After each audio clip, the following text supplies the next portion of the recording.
Hi again everyone, I hope you're well. So this video is to go with this week's task sheet.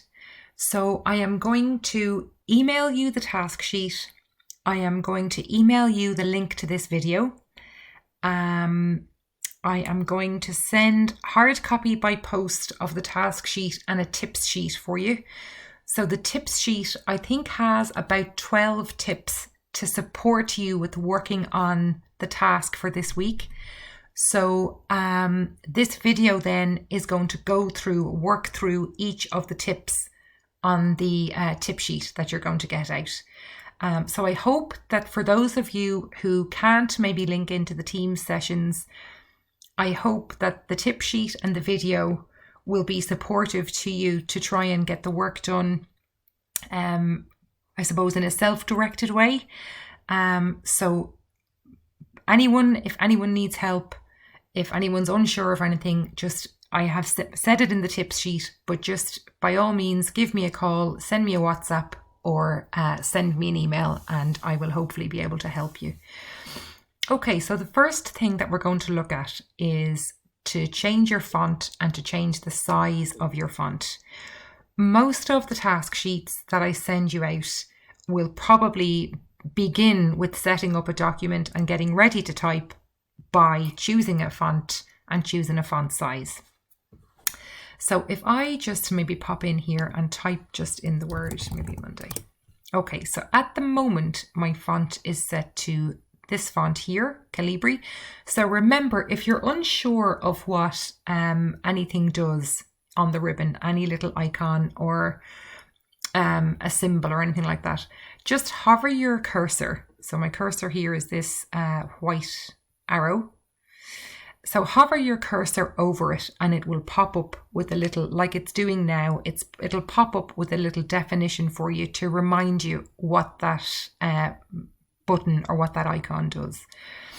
So this is where we change our font, and our font is basically what our text, what our typing will look like.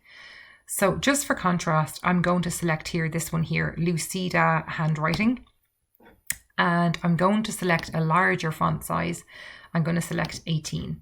So I'm going to type Monday again in my new font and my new size, just so that you can see the difference. So that's where you can change those. And they are located in the Home tab, in the font area or the font group on the ribbon. Okay. So I just want to double check with everyone because I was getting some questions. If you want to type a word, a sentence, a piece of text in capital letters, you can just hit the caps lock key on your keyboard.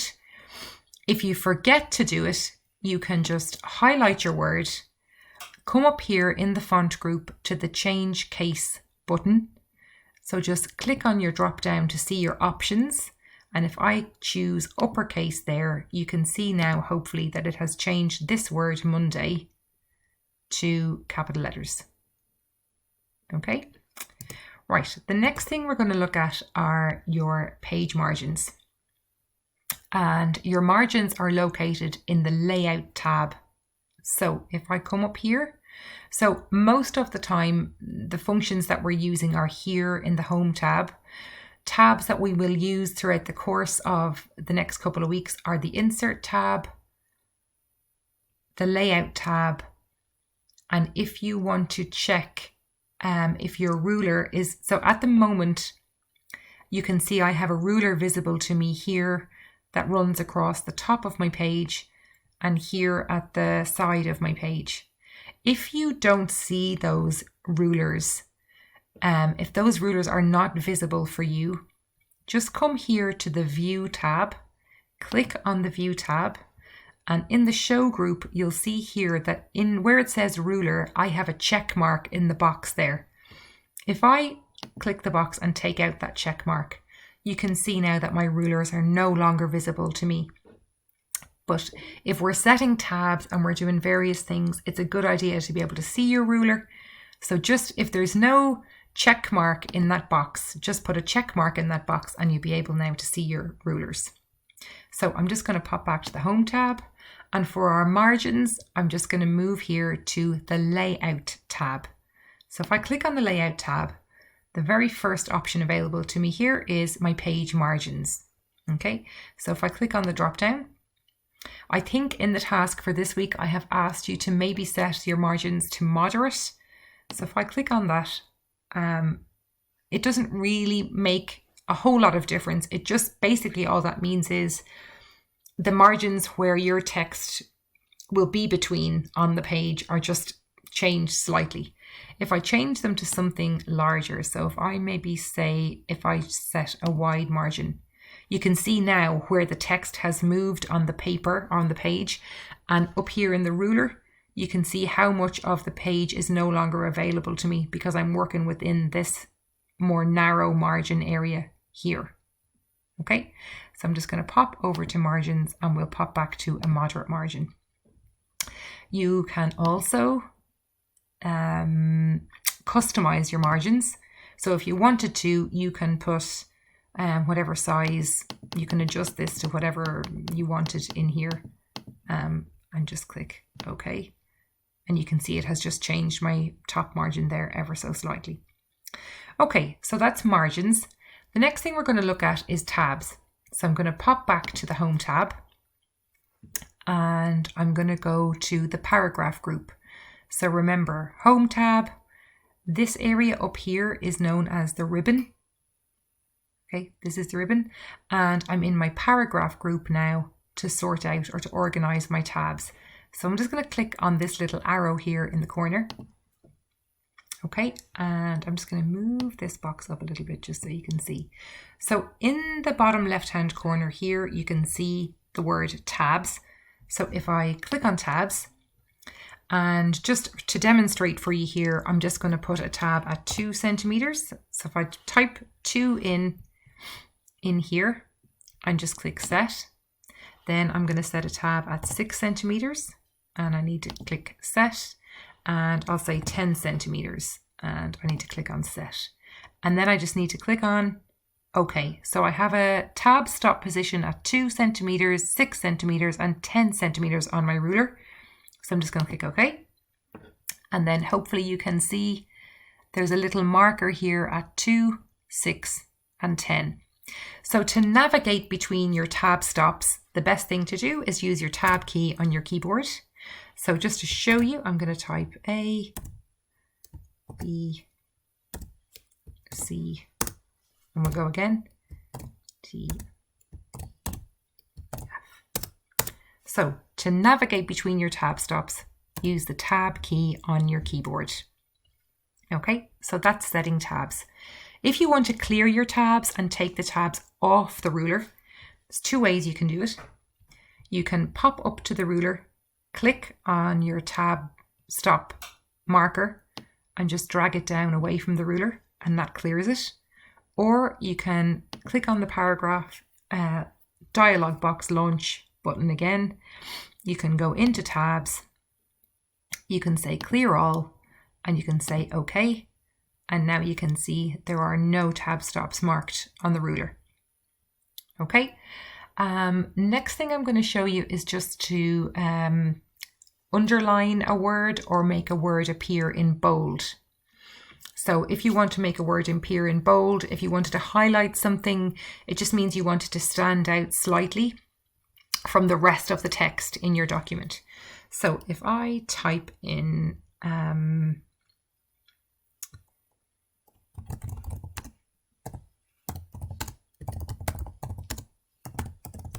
okay, so say I want to highlight the year here. I want to make the year appear darker, bolder, brighter than the rest of the text in that sentence. I come up here and I can click on the B for bold. Okay, it's probably a little difficult to see with this font how much it has changed. So let me just maybe select this one here and we'll copy that word and just paste. So I'll take this word, the top one, and I'll say bold. And now hopefully you can see the difference between this Monday and this Monday.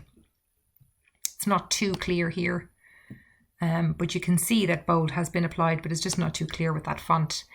So that's if we want to apply bold or we want to embolden a word.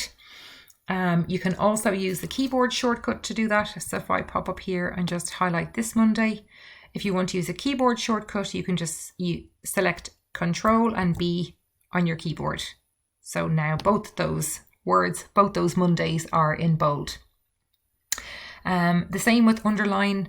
So again, if I pop up here and maybe select this Monday, and I want to put a line under that word, again, it's just another way to emphasize a word within a piece of text. I can just click on that underline button and it's done. I can also do it with a keyboard shortcut. So if you select Control and U on your keyboard, that will do the same thing for you. Okay. I think we're looking at print preview as well. So if you wanted to print preview your document, in other words, have a look at what your document might look like once it's printed, you simply just go to File, come down to Print, and this here is your print preview. So it's showing me now my page, and it's showing me what the text is going to look like and the layout and all of those things of my page if I were to print this out. So obviously I'm not going to print it out, and neither are you until we're back to class. So you just use this back arrow here at the top left and it takes you back into your document. The other thing, okay, so italics. So if we wanted to have a word appear in italics, I'll choose this Monday here, and this is italics here. So again, I'm just hovering there so that you can see that that little definition comes up. If you're unsure what something does, just hover your cursor over it and it'll pop up with that little definition for you. So if I click there, it's now applied italics to this Monday. So you can see now that it just looks, it's maybe slightly, is that a slight slant, that word? So it looks different to the one above it. So that's italics. If I want to change the color of my font, so I will select my top row of letters here, and then I come to this icon here, which is the font color. So I click on my drop down and I have all my options available to me here. So I'm just going to click maybe purple. Okay, so that's to change the font color. You're also asked in this week's task to insert a symbol, and I think specifically the telephone symbol. So I will show you how to do that now. So the key, I suppose, is we're inserting something into the document. So we're going to go to the Insert tab that's located next door to the Home tab. So if I click on the Insert tab and I come all the way to the end of the ribbon here, and in the Symbols group, I'm going to click on Symbols. Okay, so I have looked for the little telephone symbol before, so it's there for me. But if I come down to more, if it's not there for you, which it probably won't be if you haven't searched it before, just come down to where it says More Symbols, click on More Symbols. And here, so you can see here we're in Symbols, and there are fonts within this. So the font where you will find the telephone symbol is called Wingdings. So come to the drop down and we'll come all the way down. So I'm clicking on my mouse and dragging it down to W.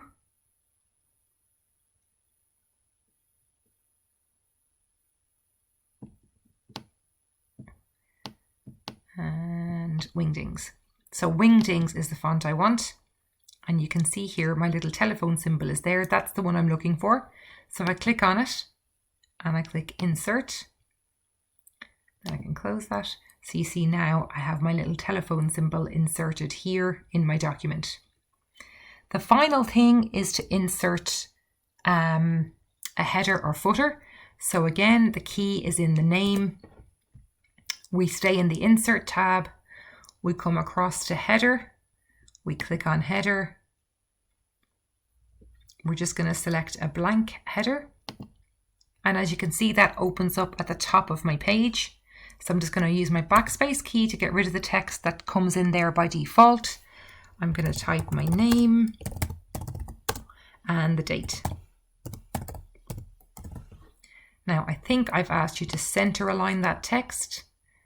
So I'm just going to pop here to the Home tab. center